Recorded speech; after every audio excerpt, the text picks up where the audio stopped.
Hello student, তোমরা যারা ক্যালকাটা ইউনিভার্সিটির আন্ডারে থার্ড সেমিস্টারের ছাত্রছাত্রী আছো, এখন তোমাদের ইতিহাসের মাইনর সাবজেক্টের ক্লাস আছে। আজকের ক্লাসে তোমাদের দুটি গুরুত্বপূর্ণ 5 নম্বরের প্রশ্নের উত্তর নিয়ে আলোচনা করব। প্রথম প্রশ্ন যেটা আছে দেখো, মাইকোলিথ সম্পর্কে একটি টিকা লেখো। অ্যান্সারটা দেখে নেবে। মাইকোলিথ হলো ক্ষুদ্র পাথরের হাতিয়ার যা প্রাচীন মানুষ তৈরি করেছিল। এগুলি সাধারণত ফ্লিন্ট, চেট বা অন্য কোনো শক্ত পাথর দিয়ে তৈরি করা হতো এবং দৈর্ঘ্য 1 সেন্টিমিটারের কম হতো। ত্রিভুজ, বর্গক্ষেত্র, তারপরে ক্রিসেন্ট ইত্যাদি বিভিন্ন আকৃতিতে এগুলি পাওয়া যেত। ইতিহাস ও বিস্তার। মাইকোলিথ প্রথম আবির্ভূত হয়েছিল 35,000 বছর আগে মধ্যপ্রস্তর যুগের শুরুতে। ইউরোপ, আফ্রিকা, এশিয়া, অস্ট্রেলিয়া এবং আমেরিকা মহাদেশের বিভিন্ন স্থানে এগুলি প্রত্নতাত্ত্বিক নিদর্শন উদ্ধার করা হয়েছে। তারপরে বলছে ব্যবহার ও প্রভাব। মাইকোলিথ বিভিন্ন কাজে ব্যবহার করা হতো। তীরের ফলা, ছুরি, কাস্তে এবং অন্যান্য হাতিয়ার তৈরিতে এগুলি ব্যবহৃত হতো। কাঠ কাটা, শিকার করা, খাবার প্রস্তুত করা এবং অন্যান্য দৈনন্দিন কাজেও এগুলি ব্যবহার ছিল। তারপরে কি বলা হচ্ছে দেখো, মাইকোলিথের ব্যবহার প্রাচীন মানুষের জীবনযাত্রার মান উন্নত করতে এবং তাদের প্রযুক্তিগত জ্ঞান বৃদ্ধিতে সহায়ক ভূমিকা পালন করেছিল। গুরুত্ব ও তাৎপর্য, সেখানে কি বলা হচ্ছে দেখো, মাইকোলিথ প্রাচীন মানুষের প্রযুক্তিগত দক্ষতার এক অসাধারণ নিদর্শন। এগুলি তৈরি করতে প্রয়োজন ছিল ধৈর্য, দক্ষতা এবং সূক্ষ্ম কাজের জ্ঞান। মাইকোলিথ প্রাচীন মানুষের জীবনযাত্রার ধরন, জীবিকা নির্বাহের পদ্ধতি, পরিবেশের সাথে খাপ খাওয়ানোর ক্ষমতা এবং শিল্প ও সংস্কৃতি সম্পর্কে আমাদের অনেক কিছু শিখিয়েছে।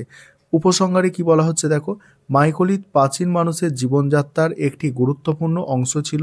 প্রযুক্তিগত উন্নয়ন, জীবিকা নির্বাহের পদ্ধতি এবং পরিবেশের সাথে খাপ খাওয়ানোর ক্ষেত্রে এগুলির গুরুত্বপূর্ণ ভূমিকা পালন করেছিল। মাইকোলিথের অধ্যয়ন আমাদের প্রাচীন মানুষের জীবনযাত্রা সম্পর্কে ধারণা লাভে সাহায্য করে এবং তাদের সাংস্কৃতিক বিকাশের ইতিহাস রচনা করে। দ্বিতীয় প্রশ্নের উত্তরটা দেখো। দ্বিতীয় প্রশ্ন আছে, গান্ধার শিল্প বিষয়ে সংক্ষেপে আলোচনা করো, বা গান্ধার শিল্প সম্পর্কে টিকা এলে এই প্রশ্নের উত্তরটা লিখতে হবে। এই প্রশ্নের উত্তরটা আলোচনা করব তার আগে যে বিষয়টা বলার আছে, তোমাদের জন্য অনলাইন কোচিং ক্লাস চলছে। তোমরা যারা পেড ব্যাচে অ্যাডমিশন নিতে চাইছো বা স্টাডি মেটেরিয়াল পারচেস করতে চাইছো, সেক্ষেত্রে তোমরা নিচে যে নম্বরটা দেখতে পাচ্ছ এই নম্বরে যোগাযোগ করতে পারো। দেখো, গান্ধার শিল্প বিষয় বুঝে নাও। গান্ধার শিল্পের উৎকর্ষতা সম্পর্কে স্বদেশে ও বিদেশে ভূয়সী প্রশংসা শোনা যায়। দেখো, অতিশয়োক্তি বাদ দিলেও এই শিল্প যে প্রাচীন ভারতে এক অনবদ্য সৃষ্টি, সে বিষয়ে কোনো সন্দেহ নেই। গান্ধার শিল্পের অন্যতম প্রতীক গৌতম বুদ্ধের মূর্তি। এই শিল্পের নিদর্শন আফগানিস্তান, পশ্চিম পাকিস্তান এবং তক্ষশিলায় আবিষ্কৃত হয়েছে। এই শিল্পের ওপর ভারতীয়, গ্রিক ও রোমের প্রভাব পড়েছিল।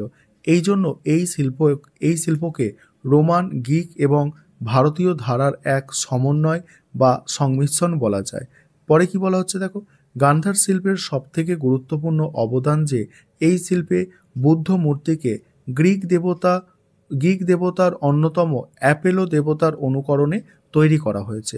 কালো পাথরের বুদ্ধ এবং বোধিসত্ত্বের জীবনের বিভিন্ন পর্যায়ের সুন্দর বিবরণ পাওয়া যায়। তবুও গান্ধারের বুদ্ধ মূর্তি নির্মাণের শিল্প এক সম্পূর্ণ স্বতন্ত্র রূপ।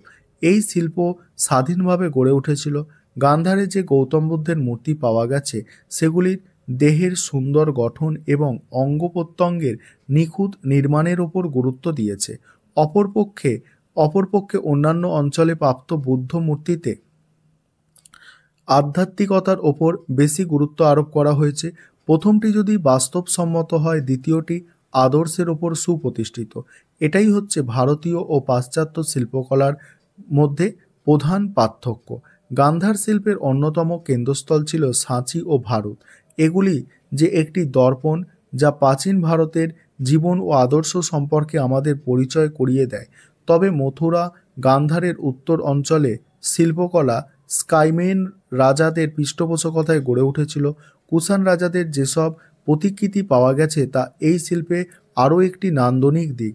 আর এই শিল্প কুষাণ রাজাদের প্রচেষ্টায় চীনের তুর্কিস্তান থেকে শুরু করে সুদূর প্রাচ্যে ছড়িয়ে পড়েছিল। ফলে চীন ও জাপানের শিল্পের সমৃদ্ধি বৃদ্ধি পেয়েছিল।